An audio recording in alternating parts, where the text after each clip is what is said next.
जगन्नाथ जी। चारों धाम में एक ही धाम है जहाँ पे भगवान जी जीवंत बैठे हैं, जीवंत विराजमान है। मैंने जो इंस्टाग्राम यूट्यूब पे देखा कि वो जो तीसरे नंबर की सीढ़ी है उस पे कैसे करना होता है हमें। हमारे भारतवर्ष में टोटल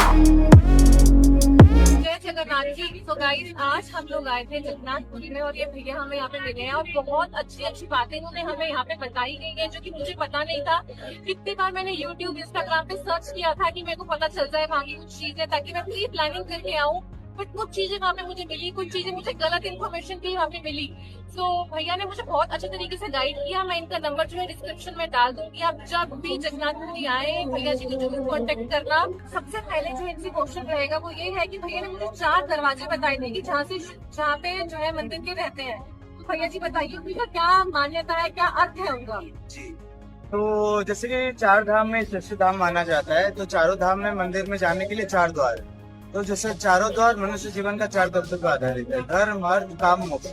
तो वैसे देखने जाए तो चारों द्वार पे अलग अलग महात्म्य है। जैसे पश्चिम द्वार हमारा कामना का द्वार माना जाता है, जिसमें आप एंटर करके जाते हैं तो जो भी इच्छा रहता है भगवान जी के पास मांगने के लिए वो सब भगवान जी आपका पूरा कर देते हैं। और दूसरा रह गया अर्थ का द्वार। अर्थ का द्वार रहता है दक्षिण द्वार, जहाँ पे उनका सिंबल है हॉर्स, मतलब घोड़ा वहाँ पे सिंबल है। और वो गेट का महात्म्य ये है कि भगवान जी का जितना भी अन्न रहता है, अन्न के लिए बर्तन रहता है, जितना भी सामान रहता है खाना बनाने के लिए, वही द्वार से होके जाता है। तो जैसे माता लक्ष्मी के पास वो खाना जाता है, खाने के लिए सामान पहुंचता है, तो जो भी वहां से जाते हैं उनको कभी खाने के लिए की कमी नहीं होती। ये आशीर्वाद माता लक्ष्मी से मिलता है। और तीसरा रह गया हमारा मोक्ष का द्वार। मोक्ष का द्वार क्या होता है, अभी कोई भी दुनिया में कहीं भी मंदिर में चले जाइए, कहीं पे भगवान जी जीवंत नहीं माने जाते, सब जगह पे प्रतिमूर्ति है। पर ये क्षेत्र ऐसा है, चारों धाम में एक ही धाम है जहाँ पे भगवान जी जीवंत बैठे हैं, जीवंत विराजमान है। सुबह से लेकर रात तक दिन भर में 120 तरह का सेवा होता है। नहाते हैं, खाना खाते हैं, ब्रश करते हैं, जीभ छीलते हैं, दाढ़ी मारने का नीति होता है, बुखार भी होता है। भगवान जी यहाँ पे देह त्याग भी करते हैं। वैसे ही देह त्याग जैसे करते हैं तो मोक्ष के द्वार में भगवान जी का शमशान है। भगवान जी का शमशान इन द सेंस उनका जो अंतिम क्रिया किया जाता है, तो वही जगह पे लेके उनका जो पुराना शरीर रहता है उसको अंतिम क्रिया किया जाता है, मिट्टी में उनको दफन कर दिया जाता है। और चौथा बच जाता है जो मुख्य द्वार है, प्रमुख द्वार है, धर्म का द्वार। धर्म क्यों बोला जाता है, जब मंदिर में स्थापना हुआ था जगन्नाथ जी की, जो भी आते थे दर्शन करने बढ़ जाता था, मतलब इन द सेंस आपका पाप कम हो जाता, रोग व्याधि शरीर में जो भी रहता था, जगन्नाथ जी को दर्शन करने के बाद वो जगन्नाथ जी सब आपके शरीर से लेते। तो ये बात को अभिमान कहते हैं। यमराज आए जगन्नाथ जी के पास, बोले जो भी यहाँ पे आते हैं सबका तो आयु बढ़ जाता है, तो हमारा काम कैसे चलेगा, लोग मरेंगे नहीं, लोग फिर हमारे पास आएंगे भी नहीं। तो इसीलिए जगन्नाथ जी ने उनको बोला था कि आप तीसरे नंबर सीढ़ी पे एक शिला बिठा दीजिएगा, जो एक काला कलर का शिला रहेगा और यमराज जी के शिला के नाम पे जाना जाएगा। और जो उस पे पैर रख के अंदर आते हैं मंदिर में, उनका जो भी रोग रहता है, पाप रहता है, व्याधि रहता है, भगवान जी आपके शरीर से हरण कर देते हैं। जैसे कि आपका पाप कम होता है, पुण्य बढ़ जाता है, तो धर्म का द्वार माना जाता है। तो ये हो जाते हैं चारों द्वार का। ठीक है, तो मेरा एक क्वेश्चन ये भी था भैया से, आप सभी जनता को क्लियर कीजिए ये चीज कि मैंने जो इंस्टाग्राम यूट्यूब पे देखा कि वो जो तीसरे नंबर की सीढ़ी है उस पे कैसे करना होता है, हमें चढ़ना होता है या नहीं चढ़ना होता है, या वापसी के टाइम पे कैसे जाना होता है, वो सब आप एक बार बता दीजिए। नहीं, जैसे कि हमने आपको बताया चारों द्वार का अलग अलग महात्म्य है। जैसे मंदिर में जगन्नाथ जी को दर्शन करने के बाद वो महात्म्य का पुण्य जो है आपको लाभ होता है।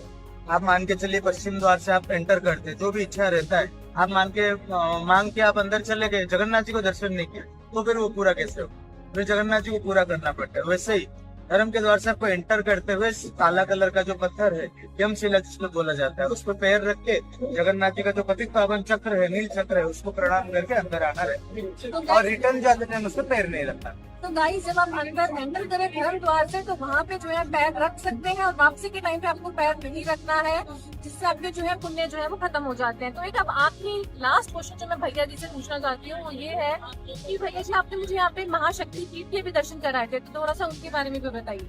जी, जिससे आपको हमने शक्तिपीठ का दर्शन कराया था, वो महाशक्तिपीठ नहीं, वो आदि शक्तिपीठ होता है।